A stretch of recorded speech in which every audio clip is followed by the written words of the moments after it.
بسم اللہ الرحمن الرحیم۔ السلام علیکم۔ کتاب ایمان کے بیان میں حدیث نمبر 14۔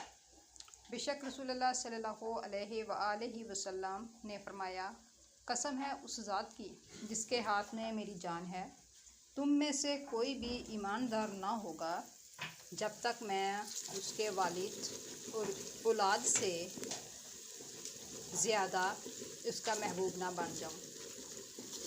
حدیث نمبر 15۔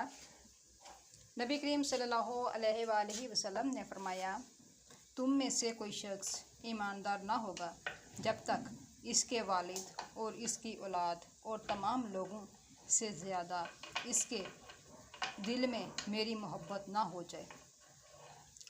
حدیث نمبر 16۔ نبی کریم صلی اللہ علیہ وآلہ وسلم نے فرمایا، 3 خصلتیں ایسی ہیں کہ جس میں یہ پیدا ہو جائیں اس نے ایمان کی مٹھاس کو پا لیا۔ اول یہ کہ اللہ اور اس کا رسول صلی اللہ علیہ وآلہ وسلم اس کے نزدیک سب سے زیادہ محبوب بن جائیں۔ دوسرے یہ کہ وہ کسی انسان سے محض اللہ کی رضا کے لیے محبت رکھے۔ تیسرے یہ کہ وہ کفر میں واپس لوٹنے کو ایسا برا جانے جیسا کہ آگ میں ڈالے جانے کو برا جانتا ہے۔ سبحان اللہ۔ اللہ حافظ۔